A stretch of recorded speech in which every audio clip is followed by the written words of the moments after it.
Good morning. How the devil are you doing this fine day? Me? Well, I feel like the end is now in sight. There's just 5 more shows after this one. Nonsense. The break honestly can't come soon enough. I've got a lot of planning to do ahead of the new year, a lot of scheduling, and with any luck, a bit of content production to get me ahead of the game before we all reconvene in January. Sorry, something just got awry. Even though it's still a couple of months away, I also need to sort out a few show upgrades and changes for when our 500th show episode rolls around. I think we're about 431 today, so there's only another 69 to go. On top of all that, I need to get my Tripticon Expo sorted out, try to slot in a summer holiday, remind my wife and children that I'm more than just a voice behind the closed door. All that being said, we have another corker of a show for you today. So without further ado, I'm going to roll the intro. I can't remember if if I've posted a question of the day or not. It's a bit of a blur at the moment, to be perfectly honest. But I'm going to roll the intro and get this show on the road.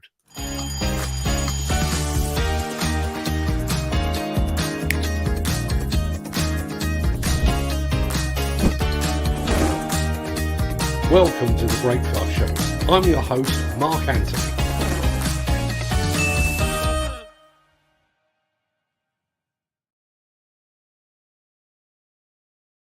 As it turns out, no, I didn't get around to posting a question of the day, but what I can tell you is that our new show landed this morning. Come back to that in just a bit, but it is Friday, the 16th of December. And as that remarkably persistent guy just said, welcome to the Breakfast Show. I am your host, Mark Anthony. In today's show, yet another power station falls to the explosive might of CDI over in America. While demolition and construction are still talking about it, the mining sector is embracing the use of autonomous machines. We get the lowdown on how to get the best from a Cat 352 excavator, and Bobcat blazes the backhoe trail. Plus, everything you need to know about JCB and hydrogen. But we're afraid to ask. And we'll get to all of that in just a second. But first, let's see who among the rich and the shameless will be celebrating a birthday on this day of days. Happy birthday! Our resident comic, Peter of the Ferguson's question of the day is, why no question of the day? I'll tell you exactly why there's no question of the day. I forgot to do it. It's all been a bit of a blur this morning, as it so often is. Right, it is birthday time, and it's many happy returns to Henry VIII's first wife, Catherine of Aragon, composer Ludwig van Beethoven, and novelist Jane Austen. All three, obviously, are big fans of the show, particularly Beethoven, who just loves our theme tune. Happy birthday also to playwright Noel Coward, sci-fi author Arthur C. Clarke, darts player Bobby George, and ABBA founder, long may he reign, Benny Anderson. To guitarist and beer enthusiast Billy Gibbons from ZZ Top, the sadly departed comedian Bill Hicks, footballer Dennis Wise, and model Danielle Lloyd. Many happy returns to them, one and all. Sadly, we must also say goodbye, a belated goodbye actually, to one of the plant industry's very favourite sons, Richard Gent. I first encountered Richard way back in the late 1980s when he was working with Massey Ferguson. That's back when Massey Ferguson was still a major force in the construction sector. He was a machine demonstrator back then, but he was so knowledgeable that he transitioned to product specialist, although that didn't stop him getting behind the levers at the old SED show. He stayed with Massey Ferguson when it transitioned to MF Industrial before moving on to Terex and to Mechalak. There may have been a few other stops along the way, but I probably haven't seen Richard in about 15 years. My memory of him is that he was always accommodating, eager to help, and deeply knowledgeable. One of those people that have probably forgotten more than most of us are ever likely to know. They honestly don't make them like that anymore. So goodbye to Richard Digger Gent. Take a well-earned rest, sir.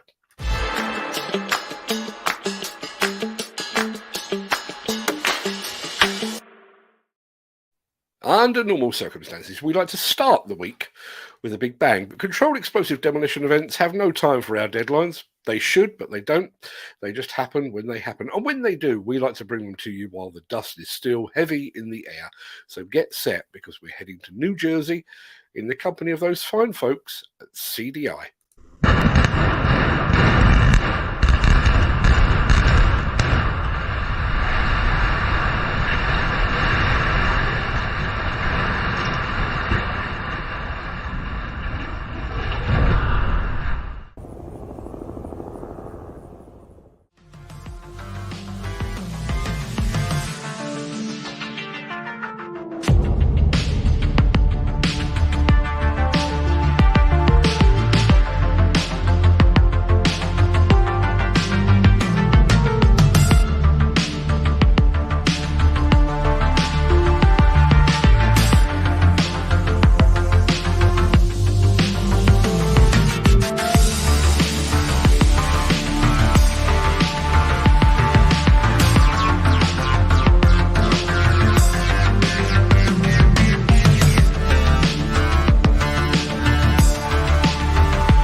Just to give you some scale, that chimney was 430 foot tall. Still no match for the might of CDI, however. I've just seen a note in the chat here that today is actually, I'm trying to find it, desperately trying to find it. It is the last day of 2020, well, last work day of 2022 for Mr. Drew. Last day for me, 2 weeks off, I'm much needed. Boy, oh boy, has that fella worked hard this year. Nick, enjoy your time off. Are you heading for Finland? I don't know, but if you are, have a great trip. If you're just putting your feet up down in Diggers Digs, then enjoy that as well. But you have put in one hell of a shift this year, so well-deserved long break. We'll be back after this.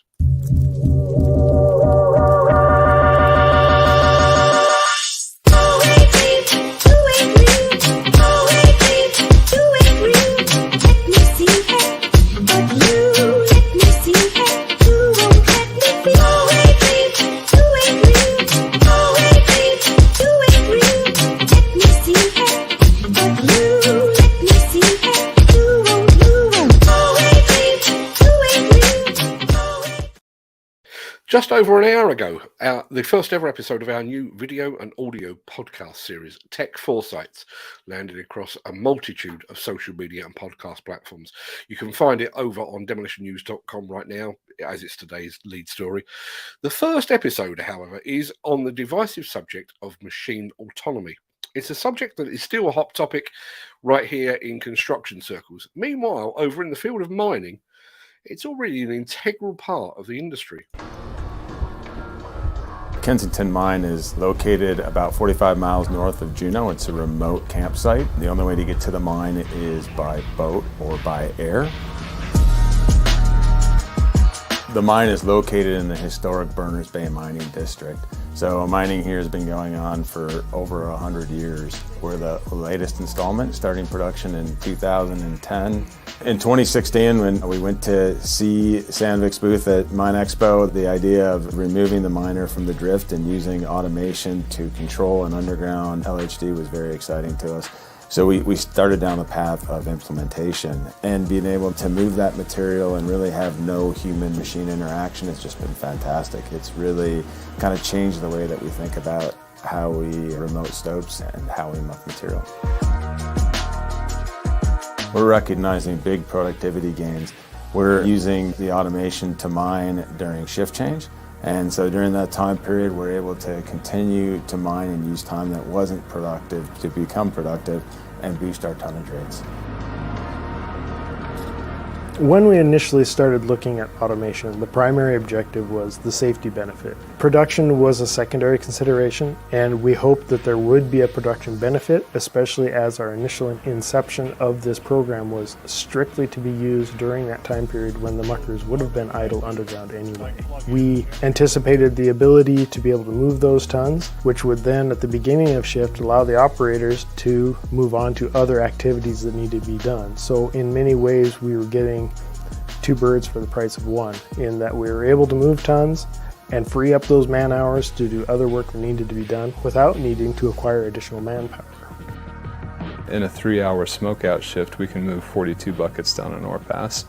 That represents 42 buckets that didn't need to happen during regular operations. So that KPI kind of led to this freeing up of resources around the loader to shift elsewhere where they were needed. Once the mine ops group saw that it was reliable and able to produce these tons when no other activity was going on underground, that's when people really started to get the vision of why we were doing this. Now folks are like, hey, this is working, this is good. What else can we do with this? We know it's going to work, we know it's going to work well, and we know it's going to result in a direct improvement to production.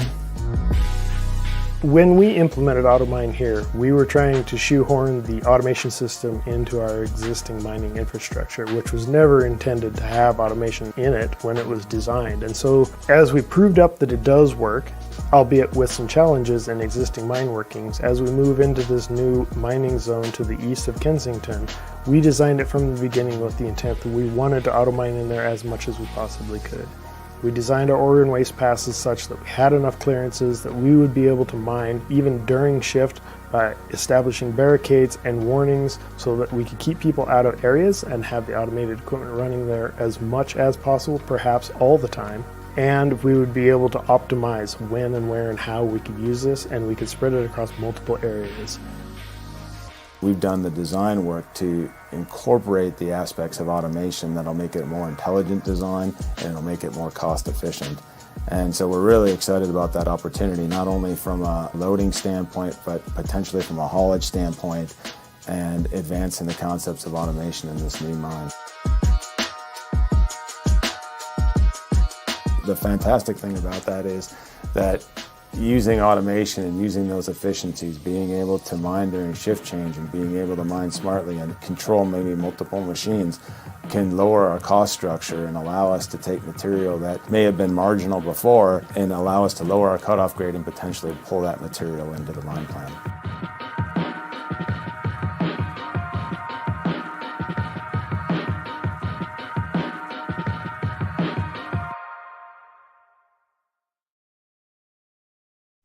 I found that really interesting. That when I was speaking to Errol Ahmed at Built Robotics for our first Tech Foresights show, we were talking about the fact that that obviously there is the potential threat to jobs from autonomy.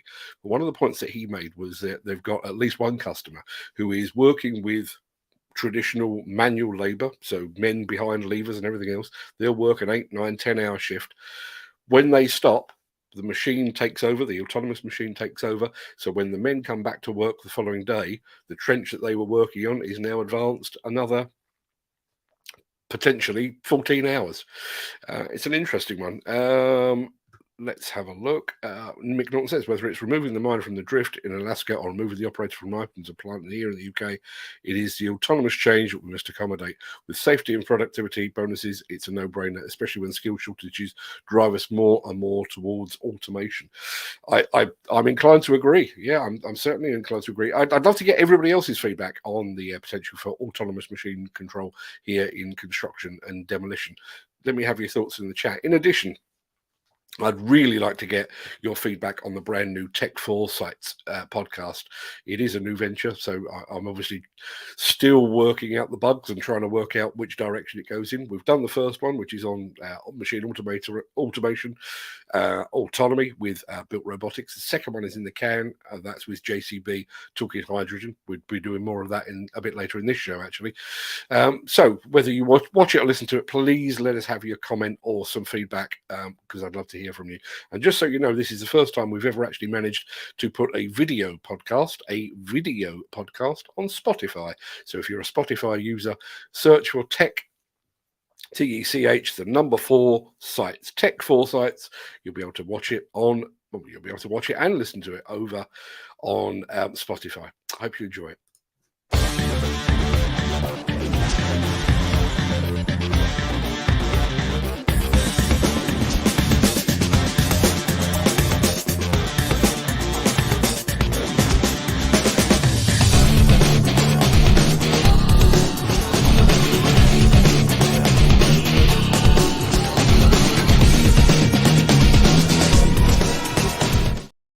Our second world premiere show on Wednesday this week proved several things. It proved that Caterpillar's Gilles Ronnet knows his stuff. It proved that our audience loves the opportunity to interact with knowledgeable guests like Gilles.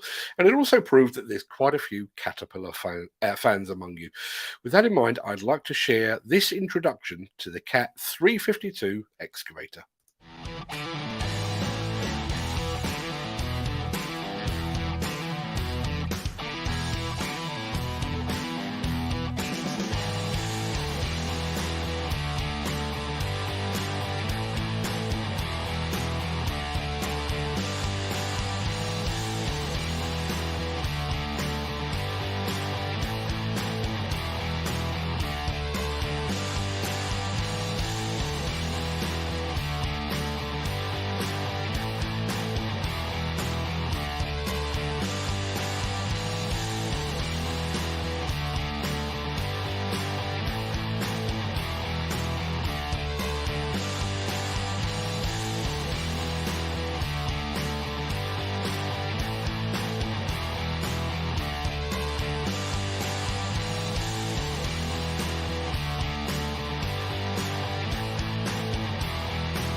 Obviously, my preference would have been for the UHD version, but Cat 352 is an awesome bit of kit, which I know a few people have been saying.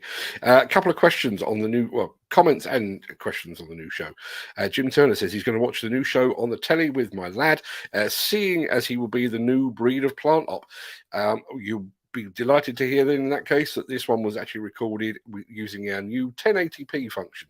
Not quite 4K, but it's pretty damn sharp. Looks very smart indeed. Mick Norton says, can you watch Tech Foresights on LinkedIn? You damn tootin' you can. Yeah, it went up at 9 o'clock this morning. I know you check my profile on a fairly regular basis. You can go and have a look there. Again, positive comments on the Cat 352. Excellence personified, says Mick Norton. Ken Hatcher, Cat got it about right, as well they should. Just a very quick comment from Nick Drew. No Finland this December, unfortunately. I do have one site visit left to do next Wednesday and a dig day, the event the Wednesday after, which coincidentally Ken is attending to, but that's it. Anoraks of the world unite Wednesday week, apparently. But have a great time, guys. Cat 352 highlights the check so often missed by the UK training providers, the slew drive motor oil check. Don't think I've ever actually been through a training scheme where that's been mentioned, but then I've not been through that many plant training schemes anyway. So we need to press on with the show while all this banter goes on.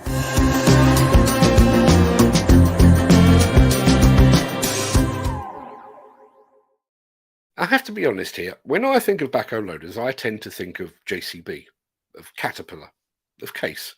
I don't immediately think of Bobcat. Perhaps I should.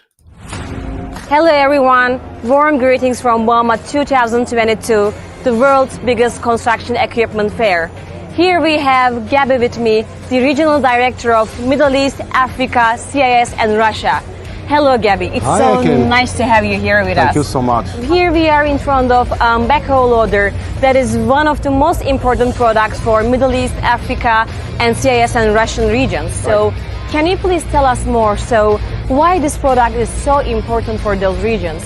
In fact, you know, Bobcat is very well known to be the leader of the compact machinery. So if you look a little bit to the line we are offering to the market, we have the small articulated loader, we have the skid steer loader, we have the track loader, we have the telescopic handler, and you know, we were missing a product to complete our offer to our customer.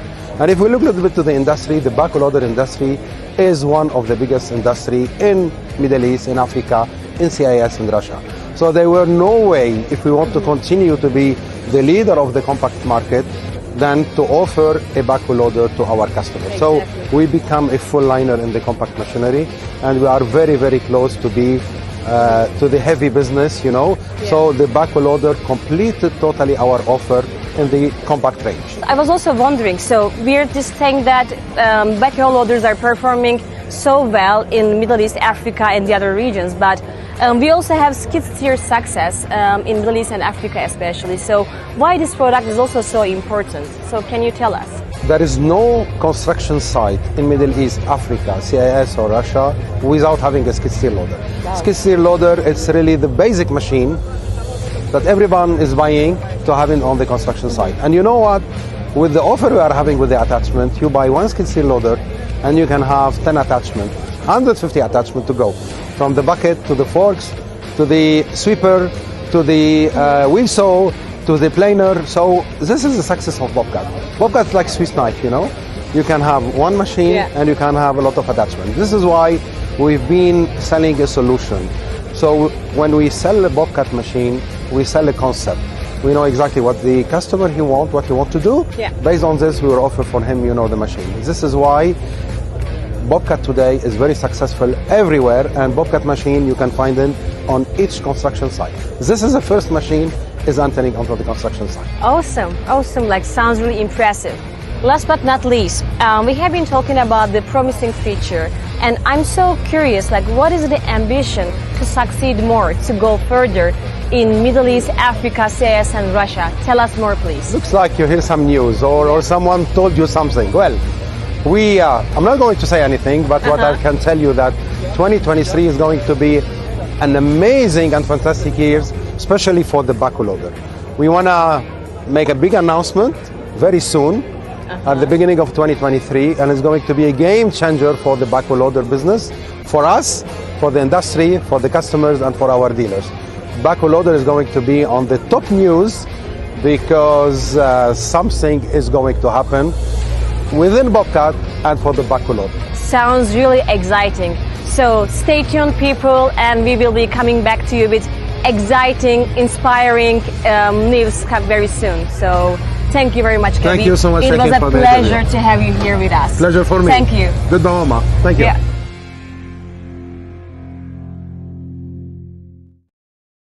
Something coming early in 2023. I wonder what that could be. Mark Whiting says, smart looking backhoe that. Do they build an equal wheel version? Not as far as I know. Nick Drew may be able to tell you otherwise. I can't help saying, though, that is a really smart looking machine. And if it is even half as good as the rest of the Bobcat product range, that's well worth a look if you're in the market for a backhoe loader. Now, on with this. Since the finance bill came into effect in April, the construction industry has seen a surge of fuel thefts. The rising cost of living has placed an additional risk of theft by employees and contractors, as well as opportunistic thieves. By using diesel dye and placing warnings of its use, you are sending a clear message that this is your fuel.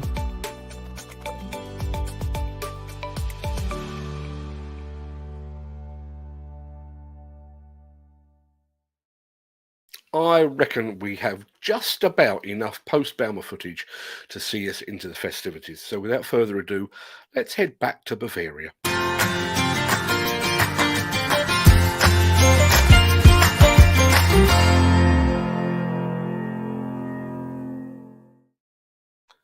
Seems like every time I pull up YouTube, I'm reminded of what I should have seen at Bauma, but didn't. Case in point.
Yeah, sadly, a big shows like Bauma and ConExpo, something always has to give.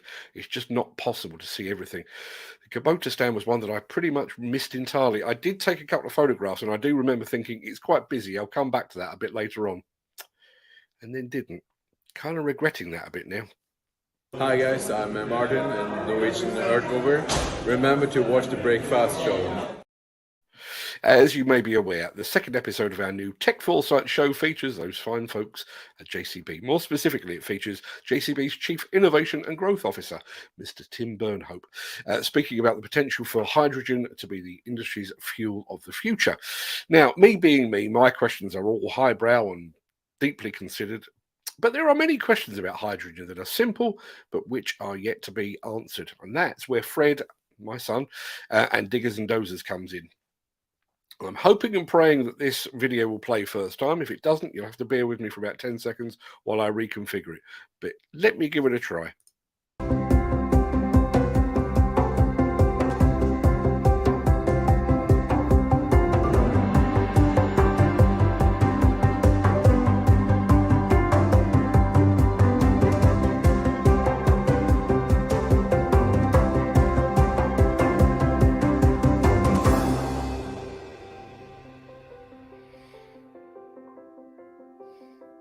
So we manufacture hydrogen, two ingredients.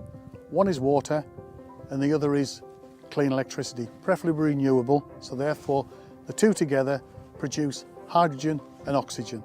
So we keep the hydrogen, put it in our machines. Hydrogen absolutely safe. So hydrogen is legal. It's the processes for manufacture are in place. The processes for the use of it on roads are in place, especially for trucks and cars. The way in which we manage pressure vessels that carry hydrogen, the rules are incredibly tough, so therefore all of that comes together to make the use of hydrogen really safe. We need to get used to using hydrogen, and that's the next stage, how we employ it, how we all ensure that we are safe using it every day, but hydrogen is extremely safe. We put it really in large tube trailers. So what's a tube trailer? It's just a big cylinder with lots of hydrogen gas in. So we pump it in under pressure, maybe 500 bar pressure. We transport it like any other normal road tanker and move it to site, and then we literally discharge it from the tanks into the machines. On our machines, we store hydrogen in the form of a gas. So the gas is delivered to us and we put into the machines at a pressure of around 350 bar. Hydrogen itself compared to diesel has much more energy. The machine here that we've got is exactly the same. So what we've done is move away from today's fuel to a hydrogen fuel. But if you're an operator on this machine, you'll realise it's got exactly the same power, exactly the same torque, can deliver exactly the same productivity. So what we've done is to have exact same machine in hydrogen as the previous machine. My belief is over the next decade you'll really start to see the whole of the infrastructure take place. I think in the UK alone we've currently got 105 projects listed where people are starting to set up manufacturing sites, produce hydrogen. So we may not see too much in the short term, but in the long term the plans for hydrogen production are huge. So a hydrogen combustion machine is probably a 20% premium compared to an existing machine, whereas battery electric is 70% to 100%. Fuel cell could be 2 or 3 times the cost of the existing machine. Hydrogen itself as a fuel is currently a little expensive for one simple reason. The supply doesn't quite match the demand. So because we don't have enough hydrogen at the moment, prices are very high. As manufacturers start to produce hydrogen in more volume, produce it much more around the country so we don't have to transport it very far, then we say the hydrogen prices reduce. The manufacturing cost of hydrogen is relatively low. The biggest issue today is the transportation distance. As we have more electrolyzers in the country and hydrogen is transported less and could even be in pipelines, then the cost of hydrogen comes down, and we need to get it down to about £6 a kilo, which would be equivalent to today's diesel cost. We were first to come out in the world with our hydrogen combustion solution. Lord Bamford proudly shared that with many other manufacturers. We're probably lucky that we've been experimenting a little ahead of the curve, but we've been experimenting and therefore we've got our solutions out there. It's actually nice to see other companies now start to show that they're working on hydrogen combustion, because really we need the whole world to get onto hydrogen combustion. It's nice to be first, but we do need others to follow, and I think the confidence is now growing.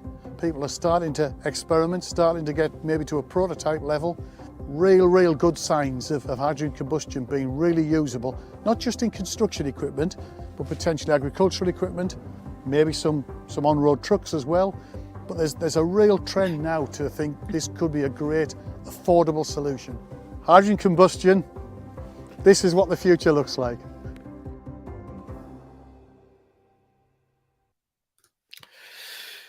Good, right? So now you know. If you've got an appetite for more hydrogen talk, then look out for episode 2 of Tech Foresights early in the new year. Unless, of course, you happen to be one of our patrons over at patreon.com/demolition news. If you're one of those, you'll get to see the episode 2 next week. Had a couple of comments that are very, very relevant. I'll start with this one. When will Fred get a speaking part? I see Peter Haddock had his son Lucas doing interviews. I've tried. Fred firmly believes that he belongs the other side of the camera.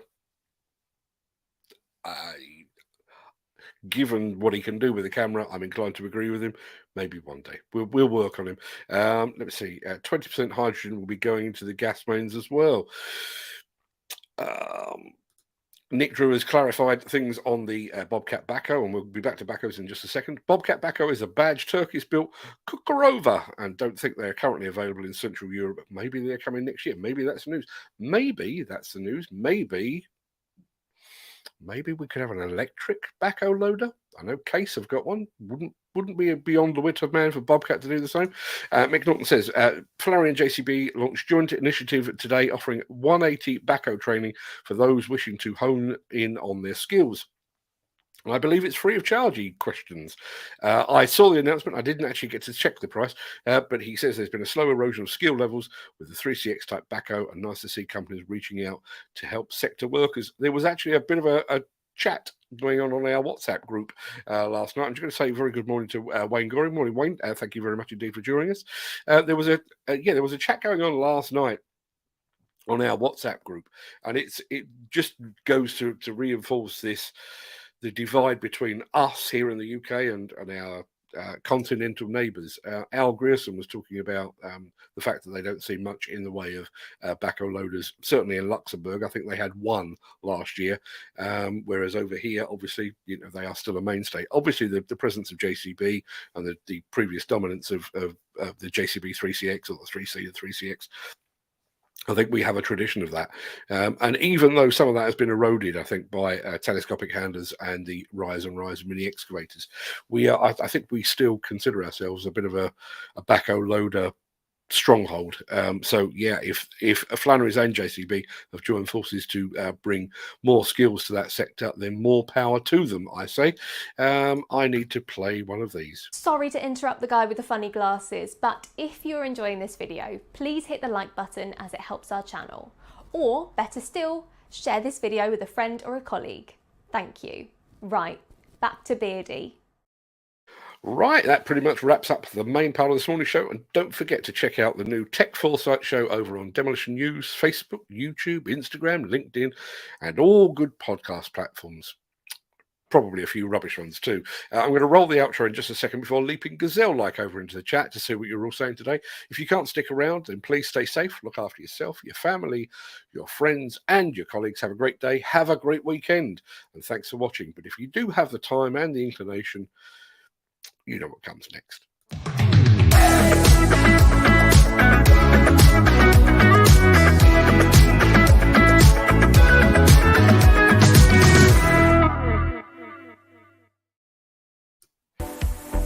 Good morning, team. How are we all doing? As always, just pop up while I was doing that. Let's have a look. Mick Norton says JCB and hydrogen combustion are the future and a proud British product. Would be an astonishing feat, wouldn't it? I know, obviously, we're talking here very much in terms of construction, but the Bamford family as a whole are really, I wouldn't say they're betting the family jewels on hydrogen, but it's more than just Lord Bamford. One of his sons, I think it's Joe, is pursuing that as well. In particular, I think there is a company called Rise. I'm not sure if they are actually a hydrogen producer or a hydrogen distributor. Can't actually remember, but they are looking at using that sort of thing in buses and stuff. Dan Cullen, another great show, Mark. Hey, listen, if I couldn't do a decent show, having already done 431 of them, you'd have to ask questions, wouldn't you? I'm going to go back to the beginning of the chat. Gary Muirhead. Morning, Mark. Morning, guys. Happy Friday, everyone. Just while I see Gary's name on the screen and Dan Cullen's name on the screen as well, just to let you know, chaps, I went down to the post office yesterday and the Caterpillar breaker models are on their way. So you should be, hopefully, postal strikes and everything else notwithstanding, you should be seeing those this side of Christmas. Hello, boys and girls, says Peter Ferguson, sounding remarkably like a children's TV presenter. Ken Hatcher with his regular weather update. It's cold out there. It really is cold out there. Nick Drew, who is winding down as we speak. Nobody deserves a break more. Enjoy your time off, Nick. Mark Whiting is here as well. Morning, Mark. Thank you very much indeed for joining us. There's Dan Cullen, another of our winners this week. And there I said, question of the day, why no question of the day? And I described Peter as our resident comedian. He's quite happy with that. There's Nick Drew bidding us a fond farewell before he heads off. And there's Peter Ferguson, a resident comedian. I represent that. Quite right too. Always one with a quick quip. Jim Turner is here as well, and he comes up a bit later in the chat. Morning, Jim. Thank you very much indeed for being here. Do you know, I was thinking about this when I heard the very sad news about Richard Gent and his passing. He actually died a couple of weeks ago, but the news has only just been made public. But when I was thinking about that, I was trying to do the maths in my head, and it got so complicated that in the end I stopped trying. I know that he worked for Massey Ferguson when Massey Ferguson was obviously Massey Ferguson tractors and stuff. Massey Ferguson was a big deal in our plants as well. Backhoe loaders, for example. Then there was the whole MF Industrial thing. So Massey Ferguson went one way, MF Industrial went the other way. And then it all sort of got lost in the mist of time. I seem to remember it changed hands that many times that I stopped caring. I think that's the absolute truth of the matter. But if anybody knows the true history, I'd love to hear from you about that. Ken Hatcher talking about the CDI job, like the way the chimney landed on the old building. I get the impression, if anybody's ever seen the two chimneys colliding up at Cockenzie, just trying to remember who did that one. Brown and Mason, I think. Yeah, when Brown and Mason did that, I get the impression that this is the explosive engineers kind of showing off to each other. You know, their ability to, you know, do blocks in sequence or get chimneys to clash together or to fall in different, and in this instance, to actually land on the building. That's what they do. Good morning, Mark, from Wakefield. How's Wakefield this morning, Mick? Chilly, I would imagine. Ken, you and I are on the same schedule. I'm working right the way through till Friday next week. I'm starting to wonder exactly what it is I'll be showing you come Thursday or Friday. As I say, we've already got probably got sufficient Balmer footage to take us through, but that doesn't fill an entire show. And I get the very strong sense that the media departments of the various manufacturers have slowed somewhat in the past couple of days, past couple of weeks actually. So yeah, you could end up with me talking quite a bit. Like that would make a change. We've already touched on this, but Mick Norton believes that autonomous machines are the future. I'm not going to keep going on about the new show. You can listen to it, watch it as you see fit. But autonomy is an interesting one. And I wonder about the way in which some of this technology is sold. I know there are some among you who have concerns over electric machines, and I understand that. But the whole notion of electric machines, there seems to be this drive among the manufacturers of those electric machines that they should compete direct head-to-head with diesel machines. Now, I realise ultimately to reduce the CO2 and to hit our road to zero targets, I realise that's more or less what they need to do. But having spoken to one of the guys at Volvo, I think their approach is far more sensible. It's delivering electric machines to applications where a diesel machine just doesn't work.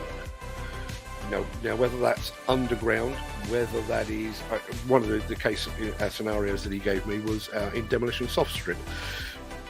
By and large, you're still indoors because a lot of the building still remains, so you've got no ventilation, and therefore a diesel machine working indoors, you've got problems with thermal combustion. You've also got problems with emissions of anybody working around it. Put an electric machine in there, whole different game. So you could effectively mechanise a part of the industry that has not been mechanised. And now, I believe, going back to Mick's point here, I think that's another area where we're either being sold or we're looking to buy the wrong thing. Do we want to lay off all of the digger drivers in the country and put everything over to autonomous? No. But are there benefits of autonomy? Yes. Be it safety critical sites, for one thing, much the same as they've described in the sound video there. But what about that notion, as I say, that was in the Tech Foresight's first episode, this idea of working for 8, 9, 10 hours and then just handing off to a computer that will carry on working while you go home, have a bit of time with the wife and the kids, have a decent night's sleep, come back the following morning, and lo and behold, the trench that you left behind is now 14 hours that way. Where's the problem? Where is the problem? Let's have a look. Jim Turner is planning to watch the new show on the telly. I don't know how old your lad is, Jim. Depending on his age, he will either find it fascinating or as boring as watching paint dry. I have my fingers crossed for the former. Can you watch Tech Foresights on LinkedIn? Yeah, we really have. We've really gone multi-platform on this one. We've basically stepped up. Well, we've stepped up on 2 areas actually. Just to let you know, we've stepped up what we do on LinkedIn, on this live stream rather. We used to broadcast direct to 2 different Facebook pages, so Demolition News, Diggers and Dozers, and also to my LinkedIn personal LinkedIn profile. Now we are broadcasting to those as well, but we're also broadcasting to a couple of Facebook discussion groups, including the one called Demolition Discussion, and we're also broadcasting over to YouTube live, and we're broadcasting as well to Twitter, because you can do that. So we are multi-broadcast. Having done that and having seen the fact that we've got an audience out there that maybe sometimes can't take part, we've decided with the new show we're going to go as many platforms as we possibly can. There is no escape, and I do think I don't know whether it's going to be a niche, and you know Spotify is not the greatest search engine in the world, but I think the fact that Spotify is the vehicle of choice for a good many music listeners, maybe we may come across a few new listeners there as well. Let's have a look. I'm getting messages here, I think.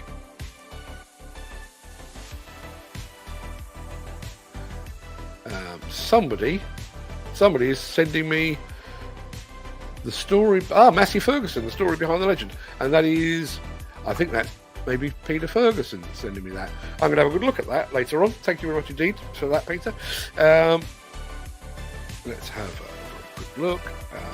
Yeah, Dan Cullen, that backhoe loader does look nice.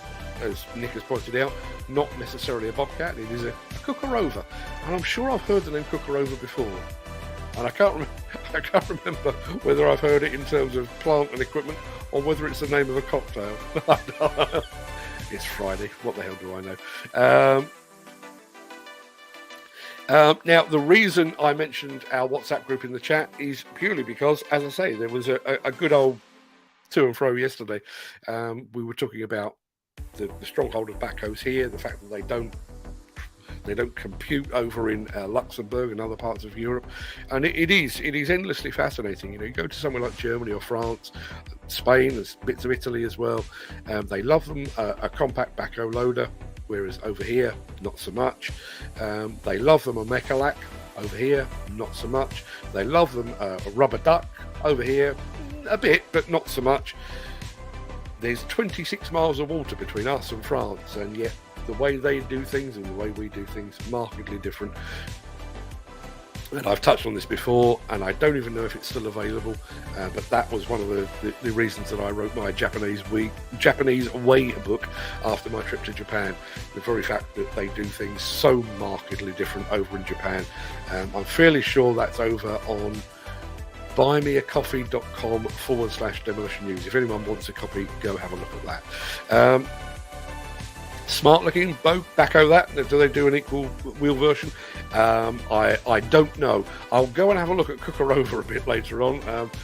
when I figured out whether it's a cocktail or a manufacturer, and maybe I'll get back to you on that. I'm surprised that Kubota didn't hit the 10-ton market. No, they came in. They were one of the pioneers, I think, of certainly the Japanese pioneers of mini excavators. I worked with them for a while, and while I was working with them, I think they topped out at about 6 tons. Obviously, at the time that they topped out at about 6 tons, may have even been 5 actually. That was kind of the ideal match for the site dumpers that were available at that point. Obviously, we've then gone to 7, 8, 9, 10 ton dumpers, and obviously up into things like the high dreamer as well. Scope for it. But I think stick to what you know is what my father always used to say, which I generally ignored. There is the deal on the backhoe loader training between Flannery and JCB. If that is a freebie, that is a remarkable contribution to the industry. So fair play to them. Peter Ferguson, as soon as the show is over, I'm going to offer Fred bribes and threats of violence. I'm not going to offer threats of violence because he's bigger than me, but I will see if I can get him to do a talking part at some point. I've actually suggested that he do a Hitchcock-esque cameo appearance. He has actually been in a couple of videos that we've produced, and if you watch, there's one very, very good one actually, where we filmed with Leica, with Rob Morris down in Wales, and there's a bit where Rob Morris closes the glass door, and for about that long, Fred's in the glass, reflected in the glass door. I think that's a cool. That's the way forward, I think. I've already said good morning to Wayne, but morning again, Wayne. Thank you very much indeed for being here.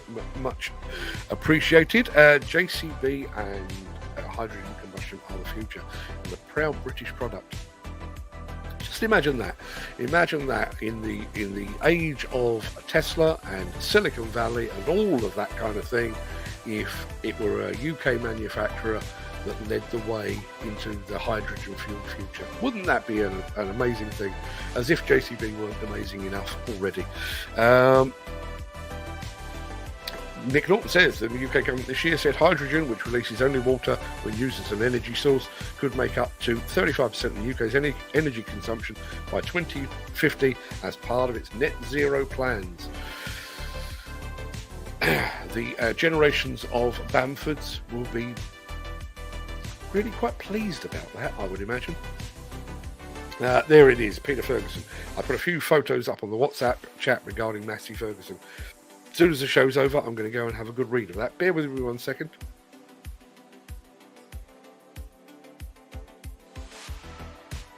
Hopefully the last bit of the cough is still hanging around. Good to hear about the backhoe training. They're a really versatile machine in the right hands. I realise that there have been suggestions that they are in the decline, and I'm sure that both mini excavators and telehandlers have probably stolen a bit of their market share over the past decade or so. But is there really anything out there that can be as versatile as a backhoe loader? I don't believe so.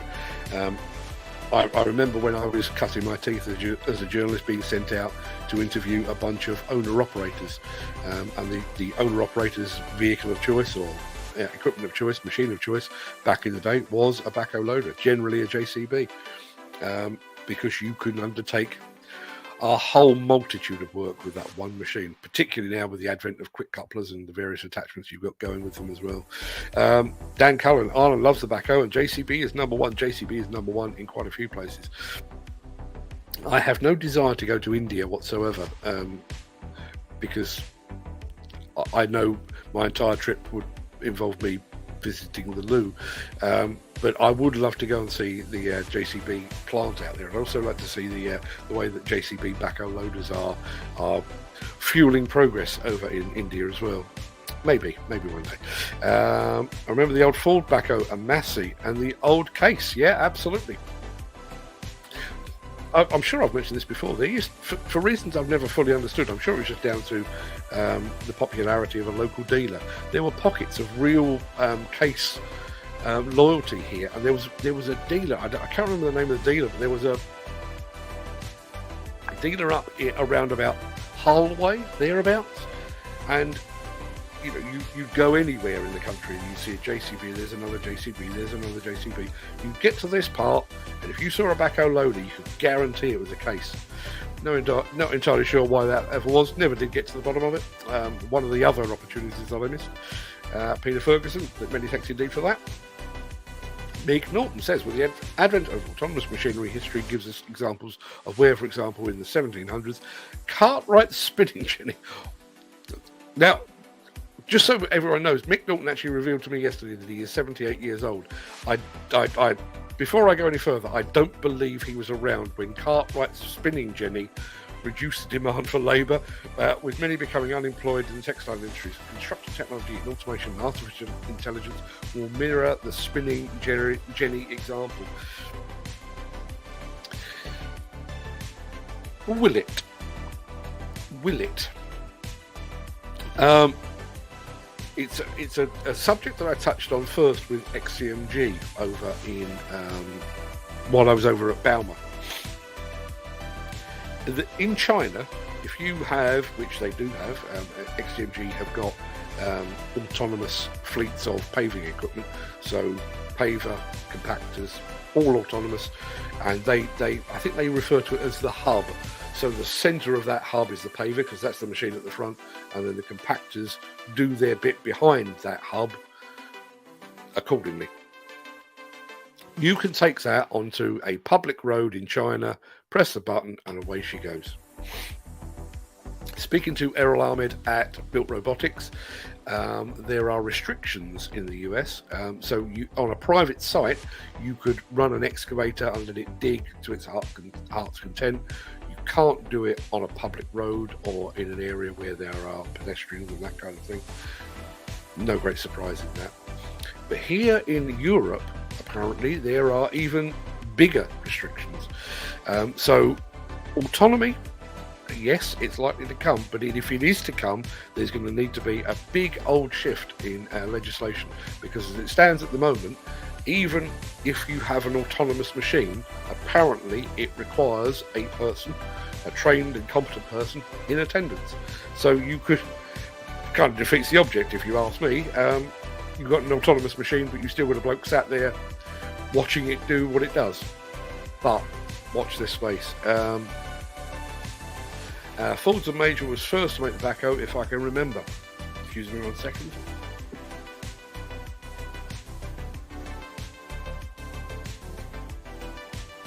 There is a never-ending argument about who came up with the backhoe loader first. Many claim to be the first. Funnily enough, the same thing's been repeated with the telescopic handler. I know JCB lay claim to the backhoe, JCB lay claim to the telehandler, but whenever they mention that in a press conference, there is a certain person within the plant journalist industry who insists on pointing out that actually they weren't. Not entirely sure why you'd do that, but what can I tell you? Or was it JCB and Fordson combined? Can't remember now. Still, listen, what was it, 1940 something? Before my time. Bring back the Whitlock backhoe, says this old timer from Wakefield. The Whitlock, behind me. All those names that have gone. Funnily enough, I've written my column for Monday, and I mentioned a few of those sarcastically, as it happens. But yeah, Whitlock and Wingett and Smalley and Drott and Hymack and RB and stop. I'm sounding very old now. I think it was Dan called the Mark 1 major loader. There you are, says Mark Whiting. You could well be right. It's one of those things that I wish somebody had actually sat down and written it all down. To be able to go to a central source now and to find out who did what to who and when would be very, very useful for the likes of me. I realise it's a bit of a niche interest market, but do you know, that was one of the things and it occurred to me earlier this year, and I'm not going to get all maudlin here. It occurred to me earlier this year with the passing of both my parents, but it also occurred to me today with the news of Richard Gent's passing as well. Every time you lose somebody older, you lose their knowledge as well. As I say, I haven't seen Richard Gent in probably 15 years. It might be even longer than that. But there was stuff that he knew, like the Massey Ferguson to MF, Terex, and everything else. There was stuff that he knew that would be fantastic to draw upon. And now I'm not entirely sure who I would get that insight from. There we are. That's one of the losses that comes with the loss of a person, I guess. I am going to go off for the weekend. There is no Saturday social show this week because it is my grandson's 6th birthday tomorrow. So I have other duties to perform. But I will be back here on Monday, bright-eyed, bushy-tailed, probably full of birthday cake and regretting my actions. We've got a week, 1 week, 5 shows. And then you can all go away and try and forget this until the new year. And then we're back again on, I think I said the 6th, which bizarrely is a Wednesday. I'm not entirely sure why I said the 6th, but what the hell. Between now and, well, our patrons over at patreon.com/Demolition News will get the 2nd episode of Tech Foresights at some point next week. Everybody else will just have to wait until the new year. Let's have a look. Mick Norton says, I remember Whitlock's Dinkum Digger Loader. It was one of the first backhoes invented by a Scotsman, Robert Ewan from Fife. Built on a Fordson major base. Dinkum Digger. Not sure if I ever actually saw one. I may have seen one at an SED as like a throwback thing. But yeah, well, there we are. Peter Ferguson says, happy birthday to your grandson. Have a great weekend. Granddads United. It's felt a bit like that today, hasn't it? Granddads United. People, go and have a fantastic weekend. I'll see you again on Monday with more of, I don't know if it'll be more of this, but it'll be more of something. But until then, have a great day. All the very best.